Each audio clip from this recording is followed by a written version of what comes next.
వివాహ బంధం పార్ట్ 19. అప్పటికే స్నేహ సపర్యల వల్ల కాస్త మత్తు వదిలిన అర్జున్ ఆమె చేయి పట్టుకొని ఆపి బెడ్ మీద తన పక్కనే కూర్చోపెట్టుకొని ఆమె ఒడిలో తల పెట్టుకొని ఆమె చేయి తన తల మీద పెట్టుకొని నిమురుకుంటూ, నువ్వు కూడా నన్ను వదిలి వెళ్ళిపోకు స్నేహ, నువ్వు లేకపోతే నేను మళ్ళీ ఒంటరివాడిని అయిపోతాను అన్నాడు. గుండెల్లో ఉన్న బాధ వల్ల కన్నీళ్లు ఉబికి వస్తుంటే ఇంకా ఉన్న మత్తుకి రెప్పలు భారంగా వాలిపోతున్న కష్టంగా కంట్రోల్ చేసుకుంటూ అర్జున్ మాటకి ఒక్కసారిగా స్నేహ మనసు భారంగా మారడంతో ఇంకేం ఆలోచించకుండా తన ఒడిలో అర్జున్ జుట్టులోకి వేళ్ళు జోనిచ్చి ప్రేమగా నిమురుతూ ఉండేసరికి మత్తులో మనసులో ఉన్నదంతా బయటపడుతుంది అంటారు కదా. అలా అర్జున్కి స్నేహ ప్రియమైన స్పర్శ తగిలేసరికి మత్తులో మూలుగుతూనే స్నేహ మరో చేయి తీసుకుని తన గుండెల మీద పెట్టుకొని, నీ మీదున్న ఇష్టం ప్రేమగా ఎక్కడ మారుతుందో అన్న నా భయం ఇంత త్వరగా నిజమవుతుంది అని నేను ఊహించలేదు స్నేహ అనగానే ఆ మాట విన్న స్నేహ గుండె వేగం అమాంతం పెరగడమే కాదు, సంతోషంలో కళ్ళల్లో నుండి నీళ్లు వస్తుంటే ఆ సంతోషాన్ని బ్రేక్ చేస్తూ అర్జున్ తాగుతున్నాడు అన్న విషయం గుర్తురాగానే ఒక్కసారిగా గుండెల్లో చిన్నగా నొప్పి మొదలైంది. ఎందుకంటే అర్జున్ మనసు స్నేహను ఇష్టపడడం మాత్రమే కాదు, స్నేహను ప్రేమిస్తున్న విషయం తెలుసుకోవాల్సింది అర్జున్. అది అర్జున్ పూర్తి స్పృహలో ఉండగా, కానీ ఇప్పుడు అర్జున్ ఉన్న పరిస్థితికి స్నేహ నిరాశగా అర్జున్ వైపు చూస్తూ ఉండిపోయింది. ఇంతలో అర్జున్ మళ్ళీ మాట్లాడుతూ, నిజానికి నీ మీద నా ప్రేమ మొదలై చాలా రోజులవుతుంది స్నేహ, కానీ నేను పెరిగిన వాతావరణం, నేనున్న పరిస్థితులు, నిన్ను బాధ పెట్టిన నేను నీకు సరిపోను అని నా జీవితంలో ఆడదానికి చోటు లేదు అని నా మనసుని మెదడుని బాగా ఒత్తిడికి గురిచేస్తున్నాయి. అందుకే ఇప్పటికీ నేను నీ మీదున్న ప్రేమను ఒప్పుకునే పరిస్థితిలో లేను స్నేహ. ఆ ప్రేమకు అభిమానం, ఇష్టం అన్న ముసుగు వేసి నీ నీడలా బ్రతుకుతున్నాను, కానీ అది ప్రేమ అని ఒప్పుకొని నీతో కలిసి అందరి భార్యాభర్తల్లా హ్యాపీగా బ్రతికే ధైర్యం నాకు లేదు స్నేహ. అలా అని నీ నుండి దూరం కూడా నేను తట్టుకోలేను.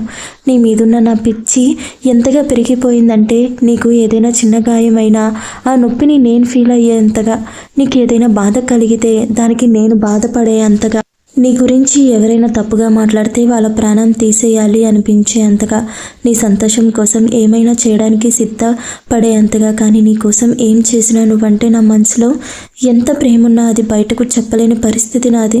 నాలో ఉన్న భయాలు నన్ను వాటిని దాటి నిన్ను చేరుకునే ప్రయత్నం కూడా చేయనివ్వట్లేదు.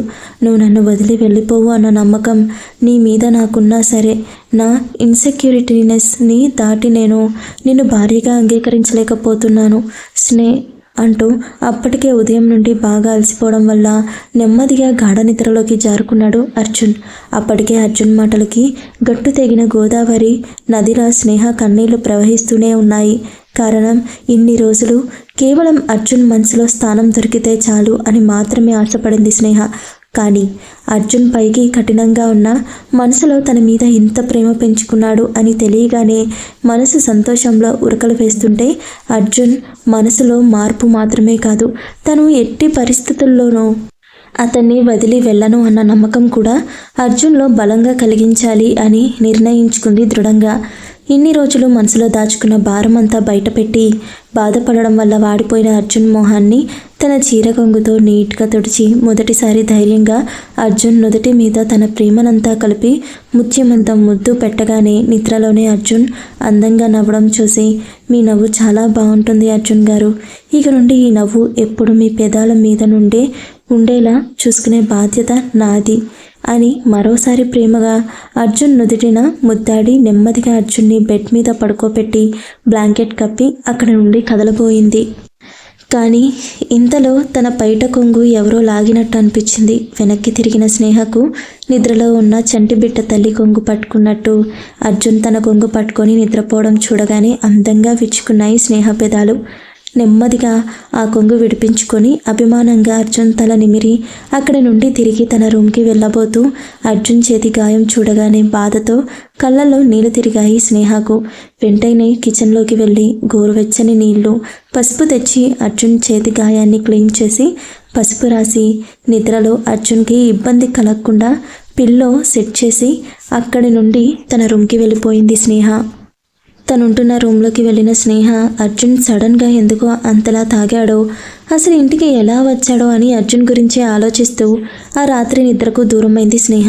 ఉదయం ఎప్పుడో 9 దాటాక ఒళ్ళు తెలియకుండా వల్ల హ్యాంగ్ ఓవర్తో తల పట్టుకొని ఆ తలనొప్పికి భరించలేక ఆ అని గట్టిగా అరుస్తూ లేచి కూర్చున్నాడు అర్జున్. అతను అలా అరిచిన మరుక్షణమే అతని ముందు మజ్జిగ గ్లాసు ప్రత్యక్షం కావడంతో అది ఎవరు తెచ్చారో కూడా చూడకుండా గటగడా తాగేసి తొందరగా వాష్రూంలోకి వెళ్ళిపోయాడు. అర్జున్ వాష్రూమ్ నుండి తన పని పూర్తి చేసుకొని వచ్చేసరికి తన రూమ్ ఖాళీగా ఉండడంతో కాసేపటి క్రితం తనకి మజ్జిగ ఇచ్చిన చేతిని గుర్తు చేసుకున్న అర్జున్కి ఆ గ్లాస్ ఇచ్చింది స్నేహ అని క్లారిటీ రావడంతో అప్పటికే తల తిరుగుతున్నట్టు అనిపిస్తుంటే తల పట్టుకొని అక్కడే సోఫాలో కూర్చుండిపోయాడు. ఇంతలో తన తల్లి ఎవరో వేళ్ళు పోనిచ్చి ఆయిల్ రాస్తుంటే రిలాక్స్గా ఫీల్ అవుతూ కాస్త వెనక్కి వాలిన అర్జున్కి ఆ స్పర్శ స్నేహదే అని కళ్ళు తెరిచి చూడకుండానే గుర్తుపట్టాడు అర్జున్. అలా వెనక్కి వాలి కళ్ళు మూసుకున్న అర్జున్కి నిన్న ఉదయం లోకేష్ గారిని కలవడం, ఆయన అన్న మాట, ఆ తర్వాత తన కోపాన్ని కంట్రోల్ చేసుకునే ప్రయత్నంలో డ్రింక్ చేయడం వరకే గుర్తు రావడంతో ఆ తర్వాత బాగా తాగడం వల్ల ఏం జరిగిందో ఎంతగా ఆలోచిస్తున్నా గుర్తుకు రాకపోవడంతో అసహనంగా కళ్ళు తెరిచి వెంటనే అక్కడి నుండి తన రూమ్ బాల్కనీలోకి వెళ్ళిపోయాడు అర్జున్. అర్జున్ కోపంగా ఉన్నాడు అని తను ప్రవర్తన చూడగానే అర్థం చేసుకున్న స్నేహ ఇక మారు మాట్లాడకుండా అక్కడి నుండి కిచెన్లోకి వెళ్ళిపోయి తన పనిలో బిజీ అయిపోయింది. ఇటు అర్జున్కి ఆ తర్వాత ఏం జరిగిందో, తను ఇంటికి ఎలా వచ్చాడో ఎంతగా ఆలోచిస్తున్నా గుర్తుకు రాకపోవడంతో అసహనంగా పిడికిలి బిగించాడు. అర్జున్ కోపానికి ప్రతీకగా కాస్త తగ్గుముఖం పట్టిన అతని చేయి గాయం మళ్ళీ రేగి రక్తం రావడం మొదలవ్వడమే కాదు, ఈసారి నొప్పి కూడా తెలియడంతో గాయాన్ని చూసుకున్న అర్జున్కి అక్కడ పసుపు కనిపించేసరికి నైట్ తను ఇంటికి ఎలా వచ్చాడో స్నేహకి ఖచ్చితంగా తెలుసుంటుంది అన్న నిర్ధారణకు వచ్చాడు.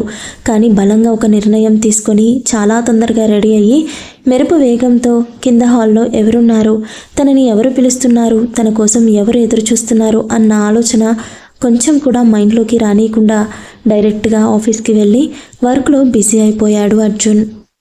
అర్జున్ ప్రవర్తనకు స్నేహ మనసు మాత్రమే కాదు, అతని ప్రవర్తనకు అలవాటు పడ్డ అశోక్ గారికి, గోకుల్కి కూడా ఎందుకో మొదటిసారి బాధగా అనిపించినా ఏదైనా టెన్షన్లో ఉండుంటాడు అని లైట్ తీసుకున్నారు. స్నేహ మాత్రం మళ్ళీ అర్జున్ ప్రవర్తన అలా మారేసరికి మనసు కీడిని సంకేతిస్తుంటే అలాంటిదేం జరగకూడదు అని దేవుణ్ణి గట్టిగా వేడుకొని నిన్న తనకొచ్చిన ఆర్డర్స్ కోసం క్రాఫ్ట్స్ చేసే పనిలో పడింది. అర్జున్ ఆఫీస్ వర్క్ టెన్షన్లో ఏమైనా ఉన్నాడేమో అనుకుని తొందరగా ఆఫీస్కి చేరుకున్న గోకుల్ అర్జున్ క్యాబిన్లో అడుగుపెట్టాడు. అప్పటికే అర్జున్ మంచి ఫైర్ మీద మేనేజర్ని చడామడా తిడుతూ కోపంతో నిప్పులు కక్కుతూ కనిపించేసరికి అర్జున్ది టెన్షన్ కాదు, మూడ్ ఆఫ్ అని అర్థమై చప్పుడు చేయకుండా అక్కడి నుండి తిరిగి తన క్యాబిన్కి జారుకున్నాడు గోకుల్. ఆ రోజు నైట్ ఎప్పటికో ఇంటికి చేరుకొని కనీసం స్నేహ తనతో మాట్లాడటానికి ట్రై చేసినా ఆమెకు అవకాశం కూడా ఇవ్వకుండా తన రూమ్లోకి వెళ్ళడమే డోర్ లాక్ చేసుకొని ఫ్రెష్ అయి వచ్చి ఆకలితో ఆలోచనల నడుమ ఎప్పటికో నిద్రపోయాడు అర్జున్. ఇదే వరుస వారం రోజులు గడిచింది. అర్జున్ స్నేహతో మాత్రమే కాదు గోకుల్తో కూడా మాట్లాడడం పూర్తిగా మానేసేసరికి ఆ ఇద్దరు అర్జున్ మీద బాగా బెంగ పెట్టేసుకున్నారు.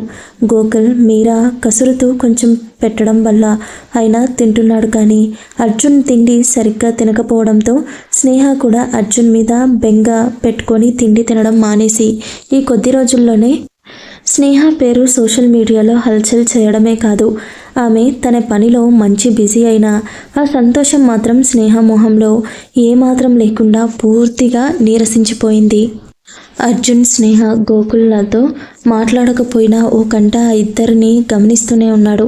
తన వల్ల ఆ ఇద్దరు అలా తిండి తినడం మానేసి స్ట్రైక్ చేస్తుంటే మనసుకి భరించలేని బాధగా అనిపిస్తున్నా అదే మనసుని కష్టంగా రాయిని చేసుకొని తన కళ్ళెదుట జరుగుతున్నది కూడా తనకి పట్టనట్టు తయారయ్యాడు. అలా మరో 1 రోజులు గడిపేశాడు అర్జున్. ఈ 1 రోజుల్లో గోకుల్తో అయినా ఆఫీస్ వ్యవహారాల్లో అర్జున్ కాస్తో కూస్తో మాట్లాడి ఉంటాడు, కానీ స్నేహతో కనీసం ఒక్కసారి కూడా మాట్లాడి ఎరగడు. అలా అని స్నేహ మాట్లాడటానికి ట్రై చేసినా ఆమెకు ఆ ఛాన్స్ ఇవ్వకుండా ఇచ్చేవాడు కాదు. ఇక స్నేహ అర్జున్ మీద బెంగతో బాగా క్షీణించిపోయింది. అర్జున్ భోజనం తిన్నప్పుడు మాత్రమే తను తినేది, కానీ తన పని మాత్రం సక్రమంగా ఇప్పటికప్పుడు పూర్తి చేస్తూ చాలా మంచి పేరు తెచ్చుకుంది స్నేహ. అలాగే మీరని మునుపటి కంటే కూడా చాలా జాగ్రత్తగా చూసుకుంటుంది. మీరా అర్జున్ విషయంలో స్నేహకు ఎంత నచ్చజెప్పాలి అని చూసినా ఆమె వినకపోవడంతో అన్నీ తెలిసినా ఏమీ తెలియని దానిలా జరిగేది చూస్తూ ఉంది మీరా. ఇక అశోక్ గారు అర్జున్లో మునుపటి కంటే పెరిగిన మొండితనం, కోపం చూసి లోలోనే కుమిలిపోవడం మొదలుపెట్టారు. ఎందుకంటే అర్జున్ స్నేహను అలా చూడలేక భోజనం అయితే చేస్తున్నాడు, కానీ రాజయ్య తన చేత్తో వడ్డించింది మాత్రమే అర్జున్ తినేవాడు. స్నేహ చేతి వంట వాసన కూడా చూడడానికి ఇష్టపడడమే కాదు, ఆమె చేసిన వంటలు డైనింగ్ టేబుల్ మీదున్న తినకుండా లేచేసిన రోజులు చాలానే ఉన్నాయి. అర్జున్లో అంత మార్పు దేనికో అర్థం కాక అతని గురించి ఆలోచిస్తూ క్షణం ఒక యుగంలా గడిచిపోతుంది. అర్జున్ గురించి ఆలోచిస్తూ అలసిపోయి ఎప్పటికో నిద్రలోకి జారుకునే స్నేహకు స్నేహ అన్న అర్జున్ తీయని స్వరం వినిపించినట్లు అనిపించేసరికి ప్రతి రాత్రి ఉలిక్కిపడి లేవడం, అది తన భ్రమ అని తెలిసి అర్జున్ గురించి బాధతో ఏడుస్తూ మళ్ళీ ఇప్పటికో నిద్రపోవడం అదే జరుగుతుంది. స్నేహ కనీసం అర్జున్ని కళ్ళారా చూసుకొని కూడా చాలా రోజులే అవుతుంది. ఇక అర్జున్ విషయానికి వస్తే తను లోకేష్ గారి మాటల వల్ల బాధపడి బాగా తాగొచ్చిన తర్వాత రోజు తన మనసులో స్నేహకు చోటు ఇవ్వటమే కాదు, ఆమె ప్రెజెన్స్ని తన మనసు ఎంత ఆస్వాదిస్తుందో ఆ క్షణం అర్జున్ రియలైజ్ అయ్యాడు. కానీ అది తను యాక్సెప్ట్ చేయలేని చేదు నిజం కావడంతో స్నేహ మీద ఆశలు పెంచుకొని తన గాయపడిన మనసుని పదే పదే ముక్కలు చేయడం ఇష్టం లేక స్నేహను తన నుండి పూర్తిగా దూరం పెట్టేయాలి అని నిర్ణయించుకున్నాడు. ప్రయత్నంలో భాగంగానే అర్జున్ స్నేహను దూరం పెడుతూ ఆ విషయంలో గోకుల్ నుండి ఎలాంటి సజెషన్స్ వినడం ఇష్టం లేక అతన్ని కూడా దూరం పెట్టేశాడు. అర్జున్ తన మనసులో స్నేహకున్న స్థానం పూర్తిగా గ్రహించలేకపోయాడు.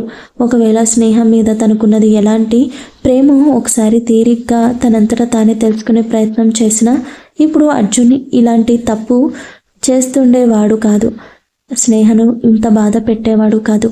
అంతేకాదు ఈ నెల రోజుల్లో అర్జున్ ముందు ఎలాంటి మాటలు మాట్లాడితే అతని మనసు తట్టుకోలేదో కలిసిన 2-3 సార్లే అలాంటి మాటలే మాట్లాడి అర్జున్ని మరీ మొండిగా తయారు చేసేశారు లోకేష్ గారు. ఇది ఇలా ఉండగా ఒకరోజు సోషల్ మీడియాలో అప్పటికే మీరా స్నేహ క్రాఫ్ట్స్ కోసం స్పెషల్గా ఒక పేజ్ క్రియేట్ చేయడంతో దగ్గరలో ఎవరో కొన్ని క్రాఫ్ట్స్ ఆర్డర్ చేసి అవి వీలైనంత తొందరగా డెలివరీ చేయమని వాళ్ళు స్నేహను రిక్వెస్ట్ చేసేసరికి గుడికి వెళ్తూ డెలివరీ చేయాల్సినది దారిలోనే కాబట్టి దారిలో ఆ ఆర్డర్ వాళ్ళకి అందజేసి అక్కడి నుండి గుడికి వెళ్ళబోతున్న స్నేహ తల మీద వెనుక నుండి ఎవరో లాగి పెట్టి కర్రతో బలంగా కొట్టేసరికి నొప్పికి తాళలేక వెనక్కి తిరిగి అక్కడ కర్ర పట్టుకొని తన వైపే కోపంగా చూస్తున్న వ్యక్తిని చూసి భయంతో నువ్వా అంటూ బాగా నీరసంగా ఉండడం వల్ల అక్కడే స్పృహ తప్పి పడిపోయింది స్నేహ. మరుసటి రోజు ఉదయానికి కళ్ళు తెరిచిన స్నేహ భయంగా చుట్టూ చూసేసరికి తను ఉన్నది హాస్పిటల్లో అని అర్థం కాగానే ఒక చేతిని సలైన్ ఉండడం వల్ల నొప్పిగా ఉన్న తలను మరో చేత్తో టచ్ చేసే ప్రయత్నం చేయబోయింది. కానీ ఆ చేతి మీద ఏదో బరువుగా కనిపించేసరికి పక్కకి తిరిగి చూసిన స్నేహకు మొహమంతా పీక్కుపోయి కంటి కింద కన్నీటి చారలతో జీవం కోల్పోయిన వాడిలా అర్జున్ కనిపించేసరికి ఒకవైపు ఇన్ని రోజుల తర్వాత అర్జున్ని చూసి పట్టలేని ఆనందం అయితే మరోవైపు అర్జున్ని అలా చూసి భరించలేని బాధ మరోవైపు. ఆ మిక్స్డ్ ఎమోషన్స్ వల్ల తల్లో గాయమైన చోట ఒత్తిడి పెరిగి ఆ నొప్పికి బాధతో కళ్ళల్లో నీళ్లు తిరుగుతుంటే అమ్మా అంటూ చిన్నగా అరిచింది స్నేహ. ఒకరోజు వెనక్కి అంటే స్నేహకు గాయం కాకముందు ఉదయం నిద్ర లేచిన దగ్గర నుండి ఎందుకో అర్జున్ మనసు అంతా ఏదో తెలియని నెగిటివ్ ఫీలింగ్ని కలిగిస్తుంటే అసహనంగా ఫీల్ అవుతూ తొందరగా రెడీ అయ్యి అసలు అక్కడెక్కడ కనిపించని స్నేహ కోసం వెతికి ఆమె జాడ తెలియకపోయేసరికి నిరుత్సాహంగా ఆఫీస్కి బయలుదేరాడు అర్జున్. స్నేహ అప్పటికే ఆర్డర్ డెలివరీ చేసి గుడికి పయనం అయ్యింది. ఇంతలో స్నేహ తలకి గాయమై స్పృహ తప్పి పడిపోతూ ఉండగా కంగారుగా వచ్చి పట్టుకున్నాడు అర్జున్ ఆఫీస్కి అదే దారిలో వెళ్తూ ఉండగా స్నేహను ఒక వ్యక్తి అలా వెనుక నుండి కొట్టడం చూసిన అర్జున్కి ఒక్కసారే గుండె కొట్టుకోవడం ఆగిపోయినట్టు అనిపించింది. కానీ ఆ క్షణం కూడా ఆలస్యం చేయకుండా వెంటనే స్నేహను చేరి ఆమెను తన ఒడిలోకి తీసుకొని మొదటిసారి అవతల వ్యక్తికి ఏదైనా అయితే తన ఊపిరి ఆగిపోతుందేమో అనిపిస్తుంటే భయంగా స్పృహలో లేని స్నేహ చెంపలు తడుతూ స్నేహ అంటూ ఆమెను స్పృహలోకి తీసుకొచ్చే ప్రయత్నం చేశాడు. కానీ ఫలించలేదు. ఇంతలో ఆ ఎదురుగా ఉన్న వ్యక్తి కోపంగా అర్జున్ ముందుకొచ్చి, నువ్వెవడివిరా, దీని ప్రాణం పోతుంటే నీ ప్రాణం పోతున్నట్టు ఏడుస్తున్నావా అని అడిగాడు. అతని ప్రశ్నకు అర్జున్ అంతకంటే కోపంగా తన స్నేహను గాయపరిచిన ఆ వ్యక్తిని నరకం ఎలా ఉంటుందో భూమి మీద చూపించేయాలని ఫిక్స్ అయ్యి అతని చేతిలో ఉన్న కర్ర గుంజుకొని ఇష్టం వచ్చినట్టు పిచ్చి కొట్టుడు కొట్టి తన కారు డిక్కీలో పడేసి వెంటనే స్నేహాను తీసుకుని దగ్గరలో ఉన్న హాస్పిటల్కి బయలుదేరాడు అర్జున్. హాస్పిటల్కి చేరుకోగానే అర్జున్ అందరి మీద అరుచేస్తూ తొందర పెట్టడం వల్ల స్నేహకు వెంటనే ట్రీట్మెంట్ స్టార్ట్ చేశారు. ఐసీయూ బయటున్న అర్జున్ కంగారు, బాధ, కోపం, అసహనం అన్నీ కలగలిపి స్నేహకేమవుతుందో అని కంగారుగా అటు ఇటు తిరుగుతూనే ఉన్నాడు. కానీ అర్జున్ గ్రహించని విషయం ఏంటంటే అప్పటికే స్నేహ కోసం బాధతో తన కళ్ళు వర్షించడం మొదలుపెట్టాయి. ఆ బాధలోనే అదే ఫ్లోర్లో ఉన్న గణపయ్య విగ్రహాన్ని చూసిన అర్జున్ కోపంగా వెళ్ళి ఆయన ముందు నిలబడి, ఇప్పటి వరకు నా నుండి చాలానే లాగేసుకున్నావు, అయినా నేను మొండిగానే బ్రతుకుతున్నాను, కానీ అనుకోని పరిస్థితుల్లో నా జీవితంలో నా భార్యగా అడుగుపెట్టిన నా అర్ధభాగంగా మాత్రమే కాదు, నా ప్రాణంగా మారిపోయిన నా స్నేహను మాత్రం నా నుండి దూరం చేస్తే నేను చూస్తూ ఊరుకోను. తనంటే ఇష్టం అన్న అపోహలో ఉండగానే తనకేమైనా జరిగితే తట్టుకోలేని ప్రాణం నాది.